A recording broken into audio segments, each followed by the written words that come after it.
Sean Lavin. 16th of March 2011, the very first day that I stood foot on a mine site. As any new starter would be, I was nervous, a little anxious, and ultimately questioning what the hell I was doing there. See, I'd come from a hotel background, and not only had I never seen an open cut coal mine close up before, I'd never worn a high-vis shirt.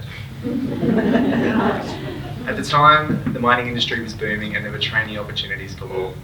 Couple that with a self-diagnosed quarter-life crisis, and the industry and I seemed like a pretty good fit. It was a cool, bleak day in central Queensland, and I remember it vividly. I was about 400 kilometres from home. I felt like I was on another planet, just mountains of dirt as far as the eye could see. But I knew my place. I was a greenie, an out-of-towner, and way outside my comfort zone. So as the days and weeks rolled by, I started to think about, all right, what am I actually going to do with my future? See, I'd been brought in to drive some of the biggest, largest and heavy-duty off-highway haul trucks in the world. And as a trainee, I had absolutely no idea how to do that. But I had a plan. I figured that the juicy rosters that the mining industry offered was my golden ticket to get away from a career that I no longer wanted and transition, or to go back to uni, to study my degree in HR.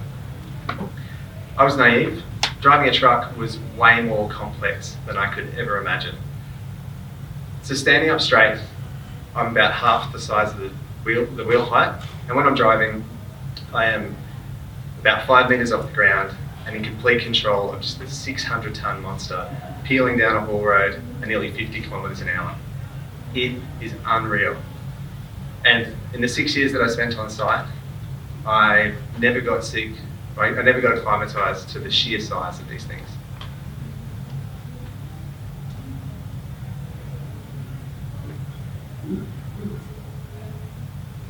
So as the days and weeks rolled on, I did end up enrolling in university, but it took me about a year longer than I expected it to.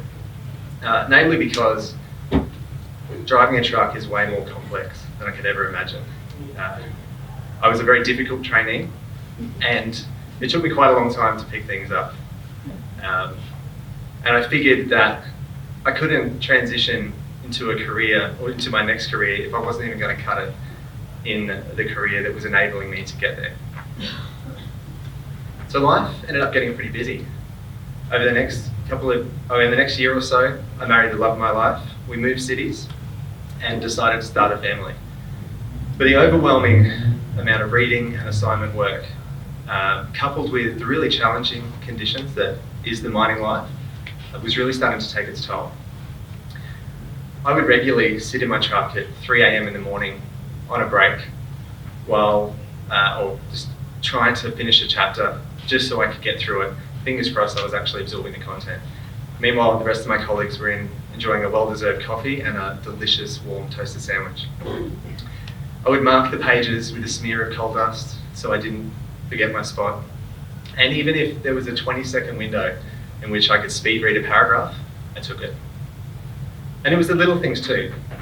Like when I'd be sitting at dinner with a whole lot of my workmates and they're all talking about the great new show that's on Netflix. And the only thing going through my head was the diverse and chaotic history of labour relations in mainland China. It sucked. Constantly carrying around heavy textbooks and then doing night shift while at home just so I could finish an assignment was so grueling. But fortunately, my amazing wife bent over backwards to make sure I had enough time and space to get through my studies. I always would put her needs first and was an active contributor to our home, but I knew, or 100% certain, that my fatigue-induced stress was starting to rub off on her. And I was so over it. I was just absolutely ready to shelve those textbooks for good, and I was only about a third of the way through my degree. It was a really difficult time, and the thing that surprised me the most was that I actually fell in love with the mining industry. I started to question, I guess when I first entered the industry, I didn't actually give enough credit to the vast opportunities that would be on offer. And I've started to really question whether I even needed a degree anyway. You know, maybe a career in mining operations was my golden ticket after all. But in the background was always that reality check. If it wasn't for having to leave home every week for a week at a time, or cram 84 work hours into 7 days or nights, or constantly walk around like I was carrying a sleep debt of 10 hours, life would have been pretty perfect. So about a month later, we were about to purchase our first home, and my wife was due to give birth to our son in T-minus 4 weeks. It was an exciting time. I remember being out on site and I was driving around in my truck and I got a call from Lockie, who was my leading hand. "Shawnee, park up mate, you're having a baby." I did. He came and picked me up and took me up to dispatch, the control centre of the mine site, also at the highest geographical point. So, not only is the rural view from up at dispatch just sensational, it's actually one of the only spots where you can get mobile reception. Now, due to a significant incident in days gone by, mobile phones were banned on site. If you were, unless you needed your mobile to do your job, if you were caught with your mobile phone on you, it was a sackable offence. And considering the sheer size of the equipment that we were operating and the hazardous environment that is a open cut coal mine, kind of saw merit in that policy. Here you go, Shawnee, give that wife of yours a call, says Lockie as he throws me his phone. Turns out I wasn't having a baby. My wife was sitting in the solicitor's office and settlement of our home was pending.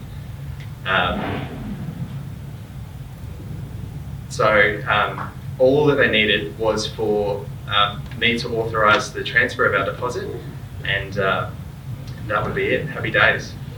So I called the bank and I spoke to an affable young lad named Mark, and I'll never forget his name. "Mr. Lavin, I'm just about to send you a text message through to the number that we have on file. If you can just read me back the code that's on that text, that is all we need." And of course, my phone is sitting in my room in the camp in town.